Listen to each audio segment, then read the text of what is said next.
नमस्कार मित्रों। आज हम एक पीछे स्क्रीन पे कुछ फोटोज देख रहे हैं। कुछ महिलाएं हैं, एक घड़ा टाइप का है और उस पर जनरली कुछ लकड़ियों से उस पर एक तरीके से छिद्र करने की कोशिश कर रही हैं और इस तरीके से कुछ महिलाएं सिर पर लेकर एक घड़े को घूम रही है जिस पर कुछ विशेष आकृति बनी हुई है। जनरली दोनों फोटोज में हम इस तरीके की इन चीज़ों को देख सकते हैं। एक मारवाड़ का विशेष उत्सव है और इस उत्सव के बारे में आज हम देखेंगे। यह बड़ा महत्वपूर्ण माना जाता है एग्जाम के पॉइंट ऑफ व्यू से भी। जनरली इस त्योहार को मारवाड़ में एक नाम से विशेष इसका आयोजन होता है और इसका नाम है गुडला उत्सव। गुडला उत्सव क्या है, इस पर हम थोड़ा सा अभी इसमें देखेंगे कि गुडला उत्सव है क्या। गुडला उत्सव के संदर्भ में अगर हम बात करें तो ये गुडला उत्सव एक तरीके से प्रतीक माना जाता है मारवाड़ में एक वीरता का, महिलाओं की स्वतंत्रता और आत्मसम्मान का। इस गुडला उत्सव का विशेषतः जो आयोजन है वह आपके शीतला सप्तमी यानी कि अष्टमी से जस्ट पहले चैत्र कृष्ण सप्तमी से लेकर चैत्र शुक्ल तृतीया तक अर्थात गणगौर तक इसका आयोजन किया जाता है। और इसके पीछे एक बड़ी महत्वपूर्ण कहानी है मारवाड़ की उस वीरता की। यहाँ पर गुडला उत्सव को आजकल कुछ अलग तरीके से गुडला देवता के रूप में कुछ जगह प्रचलित किया जाता है। वैसे यह जो उत्सव है यह केवल मात्र शहरों तक सीमित हो गया है। यह आपके गांव में कहीं ना कहीं इसके कुछ विशेष ही जगह इसके अवशेष प्राप्त हो रहे हैं। हम आज इस गुडला उत्सव पर बात करेंगे। ये गुडला उत्सव कंपटीशन एग्जाम की तैयारी करने वाले जो स्टूडेंट्स हैं उनके पॉइंट ऑफ व्यू के रेफरेंस में बड़ा महत्वपूर्ण माना जाता है। RPSC second grade 2016, RPSC second grade 2018 और आरपीएससी फर्स्ट ग्रेड 2022 में इससे संबंधित क्वेश्चन पुटअप किए गए थे। यहाँ पर एक इसमें होता क्या है कि जो महिलाएं हैं, ये महिलाएं कुमार के घर पे जाती है, वहाँ से एक मटके को लेती है और उसमें छिद्र करती है और उसके ऊपर एक दिया रखकर जनरली अपने गांव या अपने मोहल्ले में कुछ महिला या जो लड़कियों का जो झुंड है वह गीत गाते हुए घूमता रहता है। और इसका जो ये आयोजन है लगभग इस तरीके से लंबे समय तक ये चलता है और गणगौर के बाद इस का विसर्जन कर दिया जाता है जिसे गुडला विसर्जन कहा जाता है। अब इसके संदर्भ में अगर हम बात करें तो इसका कौन सी ऐतिहासिक घटना से इसका संबंध माना जाता है।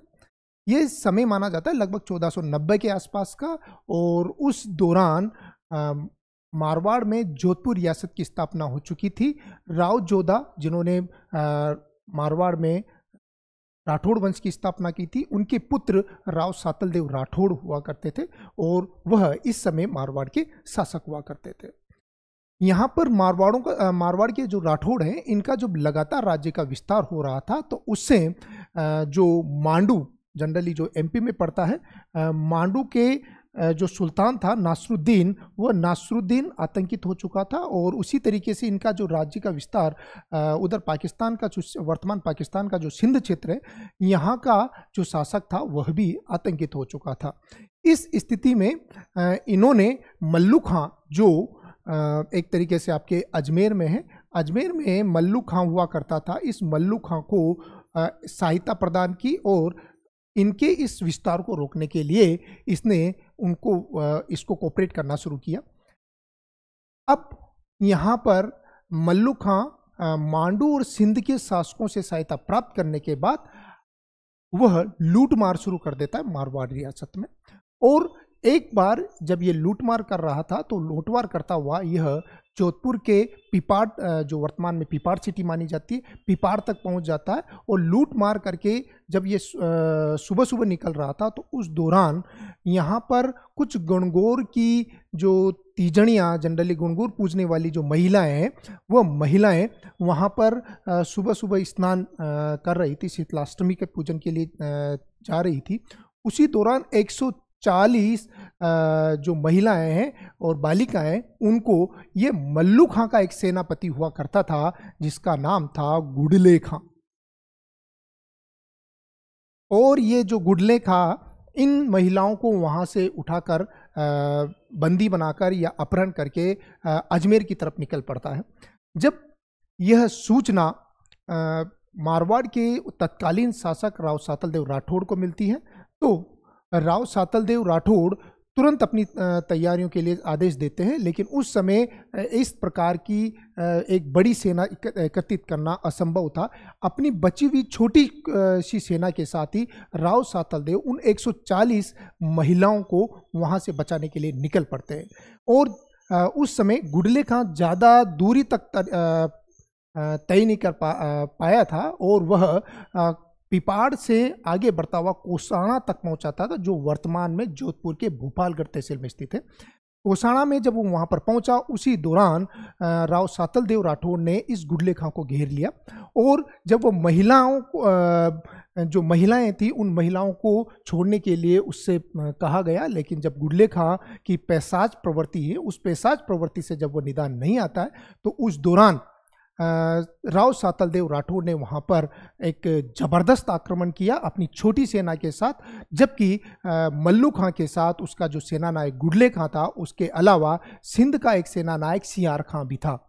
बड़ा ज़बरदस्त युद्ध होता है और इस युद्ध में जनरली मल्लू खां और जो सियार खां था वह वहाँ से भागकर अजमेर चले जाते हैं और गुडले खां का जनरली एक सारंगदास खींची जो सेना नायक थे राव सातलदेव राठौड़ के, उन्होंने उसका सिर धड़ से अलग कर दिया। और उसके बाद उस युद्ध में, उस कोसाणा के युद्ध में राव सातलदेव राठौड़ की विजय होती है।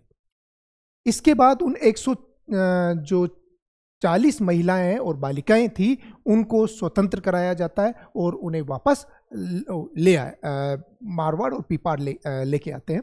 यहाँ पर उस गुडले खां का सिर जब धड़ से अलग किया जाता है तो उसका जो सिर है, उस सिर को उन्हीं 140 महिलाओं को सौंप दिया जाता है। जनरली वो महिलाओं के सम्मान की बात थी, महिलाओं के लिए जनरली वो युद्ध लड़ा गया था, इस वजह से और यह उनके स्वाभिमान को ध्यान में रखते हुए उसका सिर उसे सौंप दिया जाता है।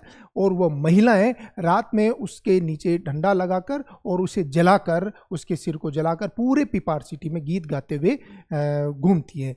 इस युद्ध में जो राव सातलदेव राठौड़ थे, कम सेनाओं के साथ थे, इस वजह से उनको उस युद्ध में उतरना पड़ा और उसके बाद वो घायल हो जाते हैं और सुबह जब वो जोधपुर मेहरानगढ़ पहुंचते उस समय तक उनकी मृत्यु हो चुकी थी। इस प्रकार यहाँ पर यह उत्सव आज भी उस घटना के संदर्भ में इस राव सातलदेव राठौड़ के बलिदान की याद में आज भी मनाया जाता है और इसमें उस गुडले खां के संबंध में गीत गाए जाते हैं और राव सातलदेव राठौड़ की वीरता का बखान किया जाता है और इसी संदर्भ में आपका गुडला उत्सव का आयोजन होता है।